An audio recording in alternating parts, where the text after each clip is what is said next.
Daniel sat down beside him, opening his hand to reveal a beautifully wrapped gift. "This is for you," he said warmly. "I hope you like it." Tom took the gift with his small, trembling hands, slowly unwrapping it. When the remote-controlled car emerged from beneath the wrapping paper, his eyes lit up, and a radiant smile spread across his face. "Thank you, sir," he whispered, his voice full of gratitude. Daniel's heart nearly stopped. This orphan's face looks exactly like James's son when he was a child. The round, innocent eyes, the gentle smile, and even the way he held the gift with such reverence left Daniel feeling overwhelmed.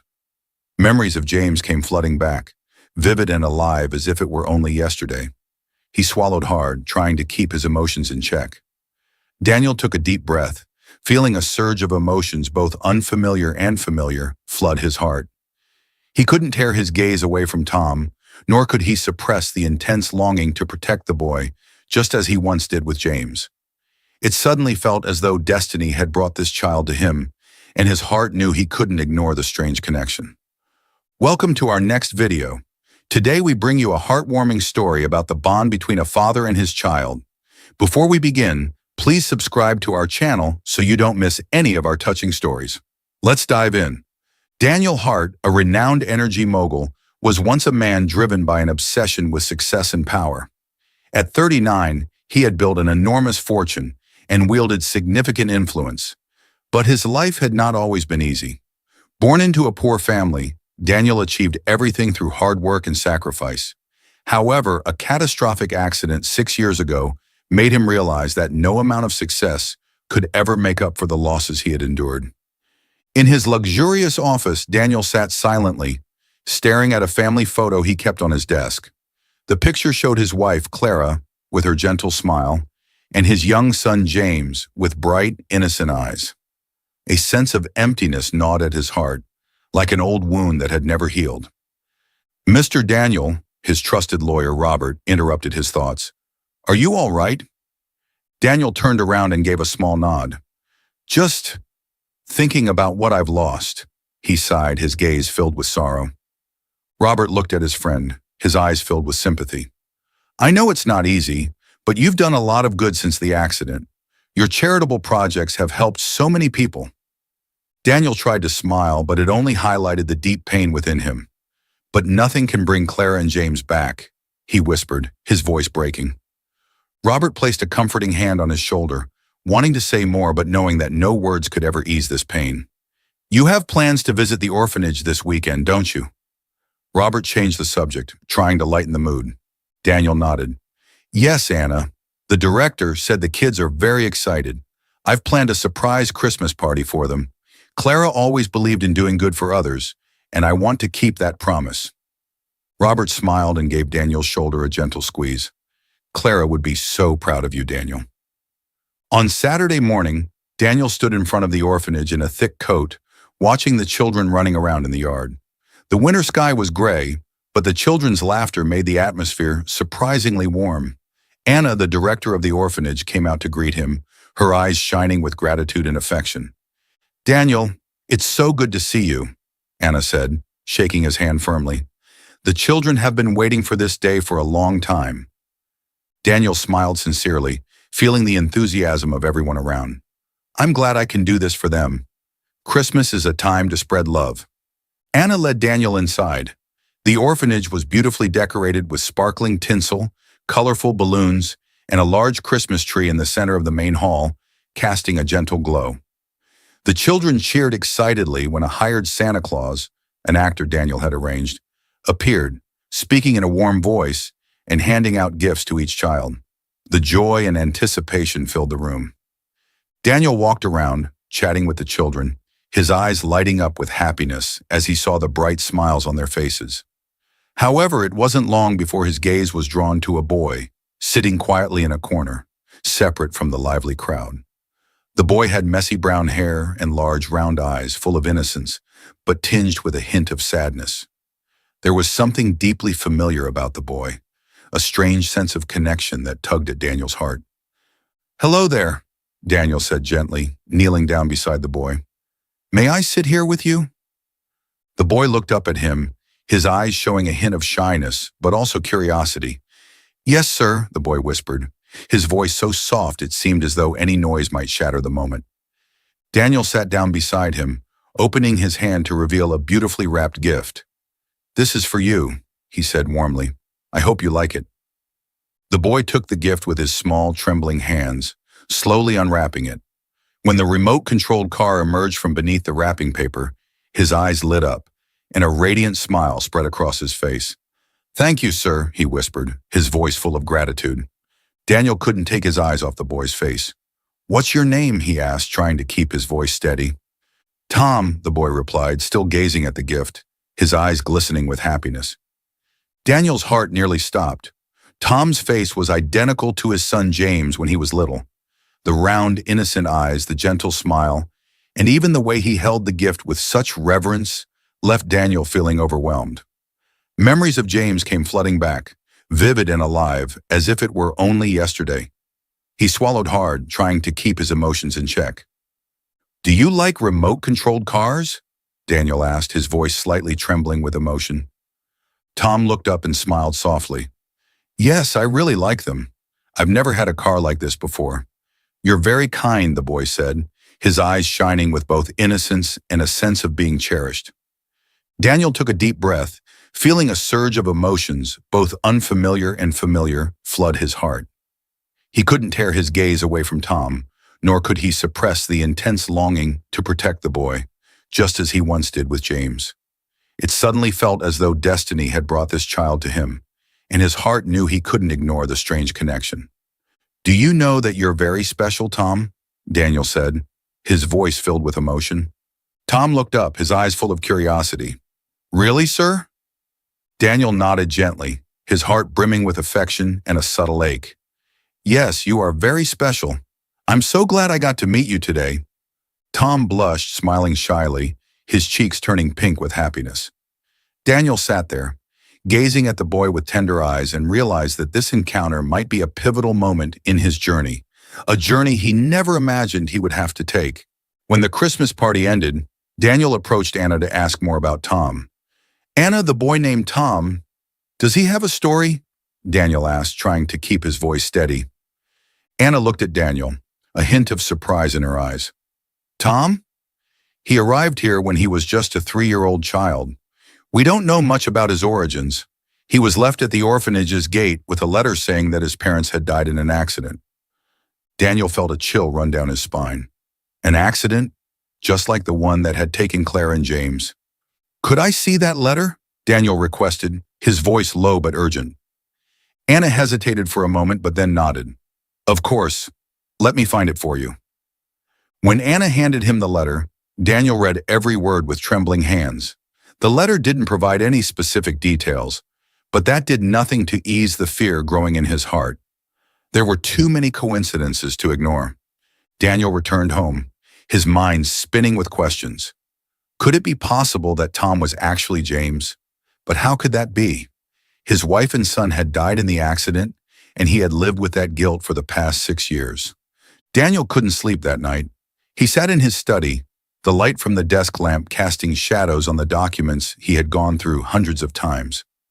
The letter Anna had given him from the orphanage lay on the table, its shaky handwriting seeming to scream at him, making his heart restless.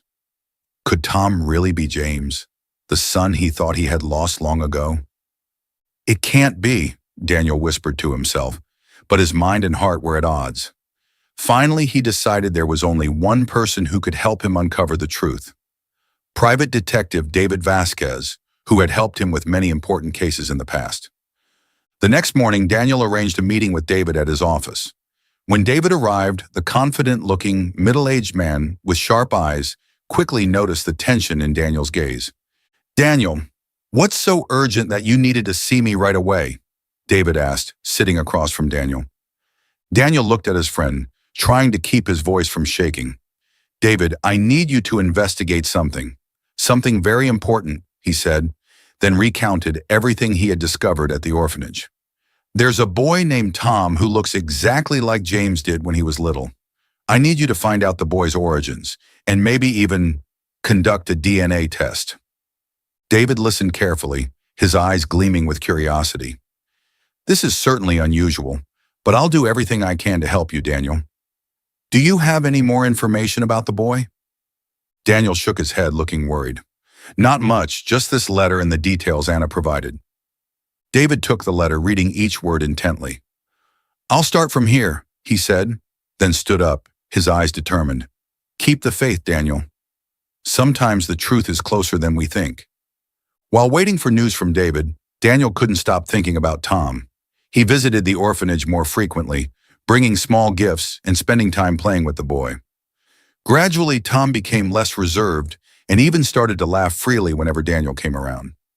One afternoon, Daniel invited Tom to the yard to play soccer. The boy held the ball in his hands, his eyes shining with excitement. Uncle Daniel, do you know how to play soccer? Tom asked, his round eyes wide with anticipation. Daniel laughed, feeling an unusual sense of happiness as he looked into those eyes. I'm not very good, but I'll try, he replied, then passed the ball to the boy. They began kicking the ball back and forth, and Daniel couldn't believe how much joy he felt.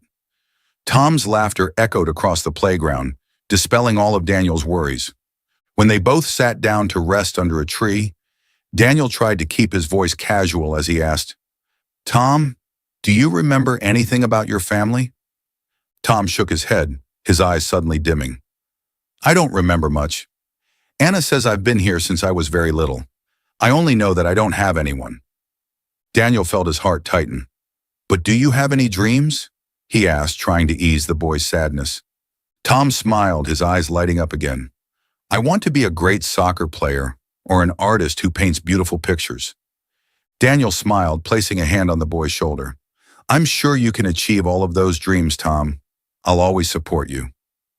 Meanwhile, David began his investigation at the orphanage. He met with Anna and asked to see all the documents related to Tom's arrival. Anna, though a bit anxious, provided everything she had.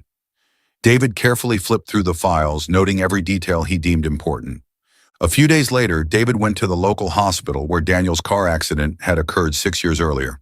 He searched through old records, looking for any information that might relate to a child found under similar circumstances. After hours of searching, he discovered a medical report from that time. It detailed that a child had been brought to the hospital following a car accident, but the subsequent information about the child seemed to have vanished. David knew he had stumbled upon an important clue.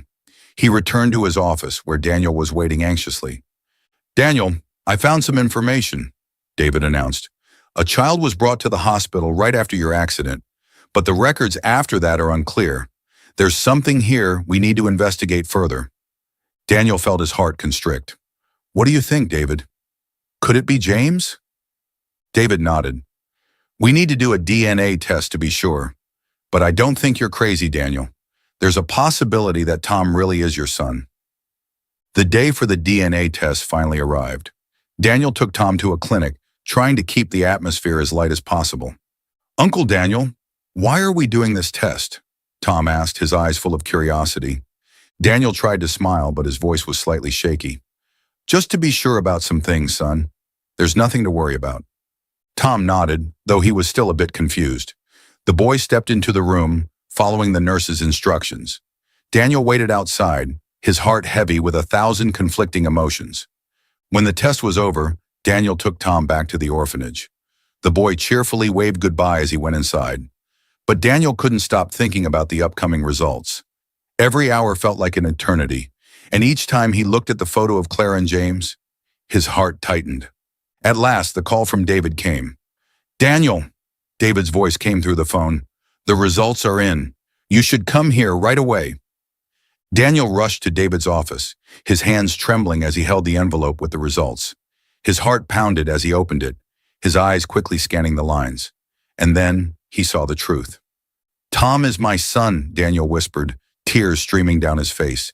James, my son is alive. David nodded, his eyes gentle. Yes, Daniel, you've found your son. Daniel collapsed into a chair, overwhelmed with mixed emotions of joy and sorrow for the years that had been lost. But he knew that now he had a chance to make things right, to be the father James deserved. If you enjoyed the story, please subscribe to our channel so we can be motivated to create even more amazing stories. David knew that the truth about Daniel's accident might be more complicated than what he had uncovered so far. With fragmented information about the child brought to the hospital after the crash, he decided to find a witness who could shed light on everything. After combing through many old records and questioning medical staff who had worked at the hospital at the time, he finally located a nurse named Mary, who had resigned shortly after the accident. David met Mary at a small cafe on the outskirts of the city. The middle-aged woman looked tense, her hands trembling as she held her cup of coffee. "Mrs. Mary, I know this isn't easy," David said, his voice gentle but firm. "I need you to tell me everything you remember about that night, the night of Daniel Hart and his family's accident." Mary took a deep breath, her eyes sparkling with worry. "I never thought I'd have to talk about this again," she whispered. "I was on the night shift in the ER that night. We got a call about a serious car accident, and when the ambulance brought the victims in, I'll never forget the scene. All three of them, Daniel, his wife, and their little boy, were badly injured." She paused, her voice shaking as she recalled the moment. The wife, Clara, didn't make it.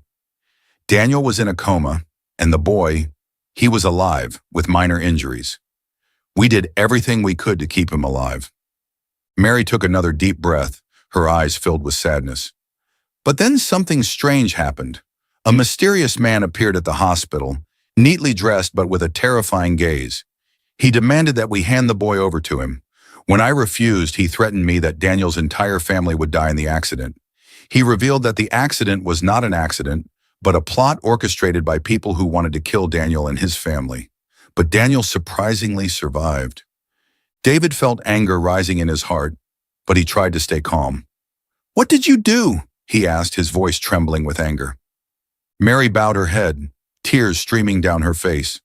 "I was scared. I knew the boy would not be safe if he fell into the hands of that man. So I falsified the medical records, claiming that both Daniel's wife and son were dead. His father was seriously injured, and I thought he would not survive either.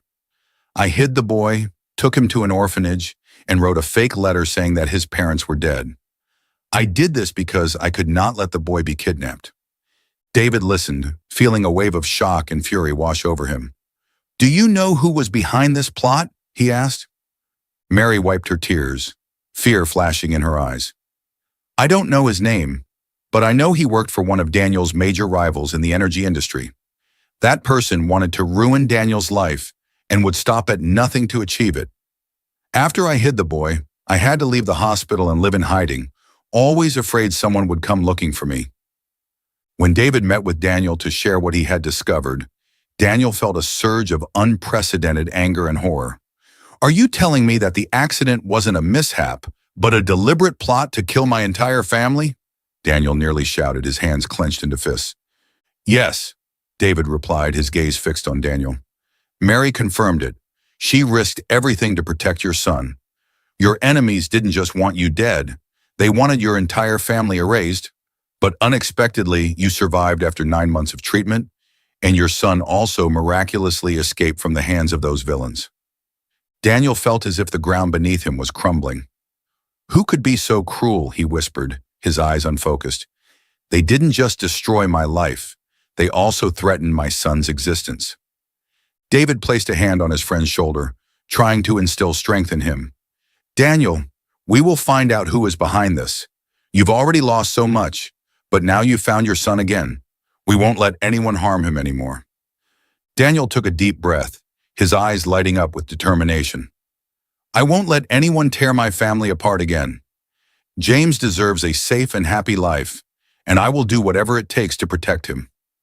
Daniel felt a fire of hatred ignite in his chest. The years he had lived in anguish over the loss of his wife and son were, in reality, the result of a sinister plot. Now he couldn't remain still any longer. He needed to uncover the truth and bring whoever was behind this scheme to light. With newfound determination, Daniel and David began planning their search for the enemy. David and Daniel decided to examine all of Daniel's past relationships with his competitors in the energy industry. One prominent name quickly surfaced: Christopher Delgado. Christopher was an ambitious businessman who had a fierce conflict with Daniel over a major deal years ago. Christopher had once declared that Daniel would pay for standing in his way. We need more evidence, David said, his eyes sharp as they reviewed the documents on Christopher. We can't accuse him based solely on this grudge. Daniel nodded, worry filling his heart. I know, but if Christopher really is behind this, I can't let him keep harming others. We need to be smart. Let us know where you're listening to this story from in the comments below. Daniel decided to confront Christopher, but he didn't want to act rashly. With David's help, he arranged a meeting at an upscale bar where Christopher often frequented. Daniel wanted to see his enemy's reaction when confronted with the story and their new discoveries. That afternoon, Daniel walked into the bar, tension coursing through his veins. Christopher sat at a table in the corner, exuding a relaxed and self-assured demeanor. As Daniel approached, Christopher looked up and offered a half-smile. Daniel Hart, long time no see, Christopher greeted, his voice laced with mockery. I've heard you haven't had it easy these past years. Daniel sat across from him, his gaze cold. I'm not here to talk about my hardships, he said firmly. I'm here to ask about the accident that my family suffered 6 years ago. Christopher's smile faded. His eyes narrowed with a hint of wariness. The accident? He raised an eyebrow, trying to maintain his composure. What are you implying? Daniel clenched his fists, fighting to control his anger. Don't pretend, Christopher. I know there was a plot to kill my entire family, and I know you had a motive to want me gone. Christopher leaned back in his chair, trying to appear calm, but his eyes betrayed his unease. You're accusing me without evidence? That's bold of you, Daniel. Daniel smirked coldly. I don't need evidence when faced with the truth, but don't worry, I'll find everything I need and make you pay. It's only a matter of time. Christopher was silent for a moment, then burst into laughter. You think you can bring me down? I have a lot of power, Daniel, but if you want to keep playing this dangerous game, go ahead and try. Daniel stood up, unwilling to waste another second. We'll see who wins, Christopher, he said, then turned and walked away, leaving Christopher sitting there with a look of both anger and worry. Chapter 13. The Plan Begins. After the confrontation, Daniel and David accelerated their investigation. David began tracking Christopher's financial activities and under-the-table dealings. He knew that someone like Christopher would inevitably leave traces, and they just had to be patient to find them. A week later, David had important news. Daniel, I've discovered something, he said as he entered Daniel's office, holding a folder. Christopher made some significant transactions with a shell company around the time of your accident. That company is suspected of involvement in illegal activities, including hiring people for dirty work. Daniel scanned the documents, his eyes lighting up with determination. So we're getting closer. Can you dig up more? David nodded. I'll do my best. But Daniel, you need to be prepared for anything. Christopher isn't someone to take lightly. Daniel understood that well. He had lost too much already, and now he couldn't allow Christopher to continue destroying his life or threatening James's safety. He was determined to do whatever it took to protect his son. David continued gathering more evidence, using his connections and investigative skills. Meanwhile, Daniel refused to just wait. He decided to reconnect with old acquaintances in the industry, people who knew Christopher and his underhanded tactics. He needed help from anyone who could provide additional information. One evening, Daniel met Sam, a former close associate of Christopher who had quit after witnessing some of his shady dealings. Sam sat across from Daniel in a dimly lit cafe, his face etched with worry. Sam, I need you to tell me the truth, Daniel said bluntly. I know Christopher was involved in the accident that happened to my family. You used to work for him. Tell me what you know. Sam took a sip of his coffee, his eyes darting around the room as if he feared someone might be listening. Daniel, you don't know who you're dealing with. Christopher isn't just a ruthless businessman. He has a lot of underworld connections. But yes, I did hear him talk about an accident. He called it a cleanup operation. Daniel clenched his teeth. It wasn't an accident. He wanted to kill my whole family. Do you know why? Sam sighed, his eyes weary. Christopher thought you were getting in the way of a major project, an energy deal that would earn him millions. He's always been jealous of your success, and when you refused to collaborate on a deal, he decided you had to disappear.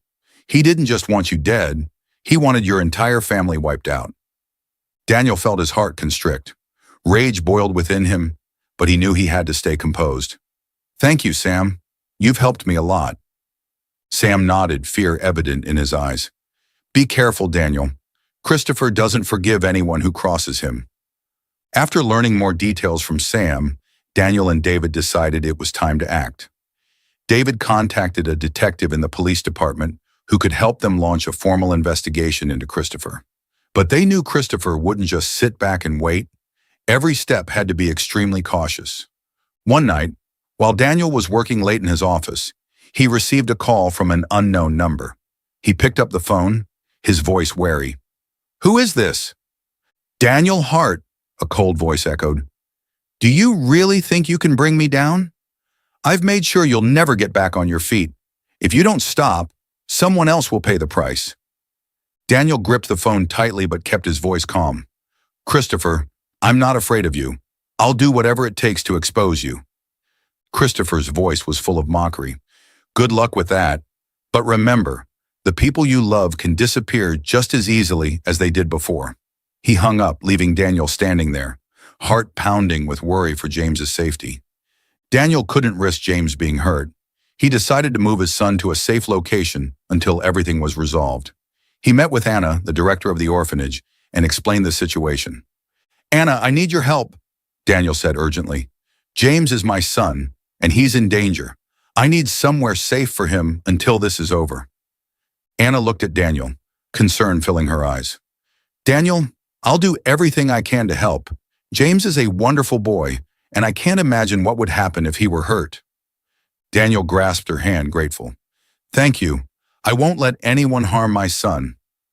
David finally gathered enough evidence to formally charge Christopher. With the support of detectives and the police, they organized a raid on Christopher's mansion. It was a tense morning, with armed officers surrounding the entire property. Daniel watched from a distance as the police moved in, hope filling his heart that justice would be served. Christopher was arrested, his eyes full of fury as he was handcuffed and led away. But this time, Daniel knew he couldn't escape justice. As Christopher was taken away, Daniel felt a massive weight lifted from his shoulders. He had fought and won justice for his family, and now he could focus on caring for and protecting James. With Christopher imprisoned and justice served, Daniel was finally able to bring James home. The mansion, once silent and somber, now echoed with laughter and happiness. Daniel and James decorated the house together, creating an atmosphere full of love and warmth. One afternoon, as the two of them sat in the garden, James turned to Daniel, his eyes sparkling. Dad, do you feel like everything is better now? Daniel smiled, wrapping his arms around his son. Yes, son, everything is better now. I promise I'll always protect you, no matter what. James beamed, hugging his father tightly. I love you, Dad, and I'm so happy we have each other. Daniel looked into his son's eyes, his heart brimming with joy. At last he had found the most important things in his life, family and love, and he knew that from now on, they would always stand strong together, no matter what. Thanks for watching the whole video. Please comment where you watched the video from. Don't forget to subscribe to our channel.